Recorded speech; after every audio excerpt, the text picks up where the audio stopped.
चलते हैं commodity market पर नजर डालते हैं और कमोडिटी मार्केट पर रणनीति बताने के लिए आज हमारे साथ ट्रेडबुल सिक्योरिटीज के भाविक पटेल जुड़ चुके हैं। भाविक, शुक्रिया समय निकालकर ईटी नाउ स्वदेश के साथ जुड़ने के लिए।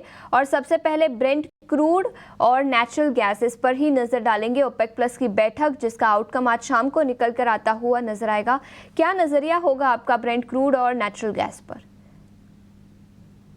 देखिए, ब्रेंट क्रूड की बात करें तो ऑलरेडी मार्केट ने डिस्काउंट कर दिया है कि ओपेक प्लस की मीटिंग है जो उसमें 3 से 6 महीने की जो प्रोडक्शन वो बढ़ाने वाले हैं वो थोड़ा डिले करेंगे और उसके चलते ही हमने मंडे और ट्यूसडे को एक रैली देखने को मिली। बट अभी 6000 के करीब जब भी आता है या ब्रेंट क्रूड 75 के करीब आता है तो उसके ऊपर सस्टेन नहीं कर पा रहा है, थोड़ी प्रॉफिट बुकिंग आ रही है। तो अभी आई थिंक वही सिनारियो प्ले आउट हो रहा है कि जहाँ पे 6000 के ऊपर अगर सस्टेन कर रहा है तो ही हमें लग रहा है कि कोई मीनिंगफुल रैली आ सकती है। अदरवाइज डिमांड जो वीक है वो कंसर्न रहेगा।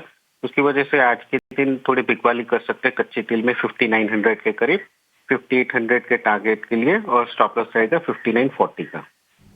ठीक है, तो ये नजरिया ब्रेंट क्रूड पर। लेकिन इसके अलावा सोने और चांदी की बात करें तो पिछले कुछ दिनों से थोड़ी सी सुस्ती दिखी है, ऑल टाइम हाई लेवल से गिरावट। यहाँ पर आज के लिए ट्रेडिंग के लिहाज से क्या रणनीति बनानी चाहिए? जी, आपने शुरू से कहा था कि 5-6 दिन से अगर देखें तो बहुत सीमित दायरे में गोल्ड और सिल्वर ट्रेड कर रहा है। बट आई थिंक ये फ्राइडे को जो नॉन फार्म पेरोल का डेटा है उसके बाद थोड़ी हमें एक रैली देखने को मिल सकती है। बट अभी भी I think by on dips की स्ट्रेटेजी रखनी चाहिए। अभी भी अंडरटोन बुलिश ही है। तो सोने में डिप मिलती है 76,900 के करीब, तो 76,700 के स्टॉप लॉस से बाय कर सकते हैं। और चांदी में 92,600 के करीब मिलती है, तो 93,400 के टारगेट के लिए बाय कर सकते हैं। बिल्कुल, तो ये नजरिया सोने और चांदी पर। लेकिन इसके अलावा बेस मेटल्स पर आपकी क्या राय होगी भाविक? देखिए, बेस मेटल्स में जिंक हमें अच्छा लग रहा है। जिंक काफी आउट परफॉर्म कर रहा है। एलएमई में भी अगर देखें तो इन्वेंट्री कम है और टेक्निकली भी 280 के ऊपर लगातार सस्टेन कर रहा है। तो आई थिंक जब तक 280 ब्रेक नहीं करता है तब तक अंडरटोन काफी बुलिश है। तो जिंक एक टॉप पिक रहेगी आज के दिन। अराउंड 285 बाय कर सकते हैं 288 के टारगेट के लिए और इंट्राडे स्टॉप लॉस रहेगा 283 का। ठीक है, तो जिंक पर खरीदारी की राय 288 तक के लक्ष्य यहां पर दिखाई दे सकते हैं। भाविक, शुक्रिया समय निकालकर ईटी नाउ स्वदेश के साथ जुड़ने के लिए और कमोडिटी मार्केट पर अपनी रणनीति बताने के लिए। ब्रोकरेज रिपोर्ट्स कहां निकल कर आई है वो बताने के लिए अब हमारे साथ वरुण जुड़ चुके हैं।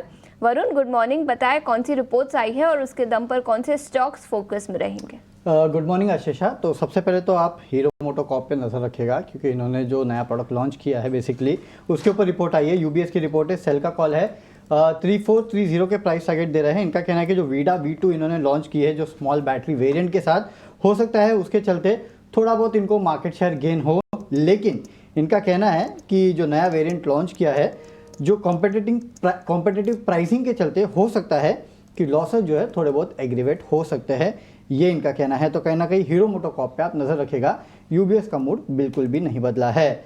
अब क्योंकि आरबीआई की बैठक है एमपीसी और अब डिसीजन आने वाला है कल, उसके पहले नमूरा के एक सरप्राइजिंग नोट आया है। ये कह रहे हैं कि आउट ऑफ द कंसेंसस ये सोच रहे हैं कि 6 तारीख यानी कि कल आरबीआई की तरफ से 25 बेसिस पॉइंट के आसपास का रेट कट आ सकता है क्योंकि ओवरऑल ग्रोथ अगर आप देखेंगे तो थोड़ा बहुत धीमापन वहां पे देखने मिल रहा है। इसके लिए शायद आपको एक रेट कट देखने मिल सकता है और मिड 2025 तक इनका कहना है कुल मिला के 100 बेसिस पॉइंट के आसपास का रेट कट जो है वो आरबीआई की तरफ से आपको देखने मिल सकता है। तो नजर रखिएगा।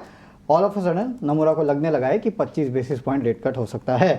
कंज्यूमर ड्यूरेबल पे गोल्डमैन की एक रिपोर्ट है। इनका कहना है कि FY26 में ये एक्सपेक्ट कर रहा है कि रियल एस्टेट जो है उसकी डिमांड की वजह से इलेक्ट्रिकल्स और ड्यूरेबल्स की डिमांड जो है वो शायद थोड़ी बहुत बढ़ सकती है। अक्रॉस कैटेगरीज जो है प्रीमियमाइजेशन जो है वो कंटिन्यू होगा और मैन्युफैक्चरिंग कैटेगरीज में इनको अच्छी डिमांड देखने मिल रही है।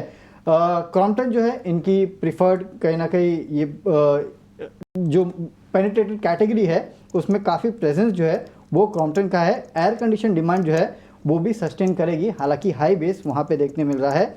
और हेवर्स क्योंकि डाइवर्सिफाइड पोर्टफोलियो है तो इनको ये भी अच्छा लगता है। तो एक ये भी स्पेस है जहाँ पे आपको नजर रखनी है। लेकिन हाँ, नोमुरा की आरबीआई पे रिपोर्ट जो है वो सबसे इंटरेस्टिंग है। बिल्कुल, तो नोमुरा की रिपोर्ट जिसके चलते कई सारे स्टॉक्स पर नजर रहेगी और इसके अलावा भी कई सारी रिपोर्ट्स आई है। वरुण, शुक्रिया पूरी डिटेल्स के साथ हमारे साथ जुड़ने के लिए।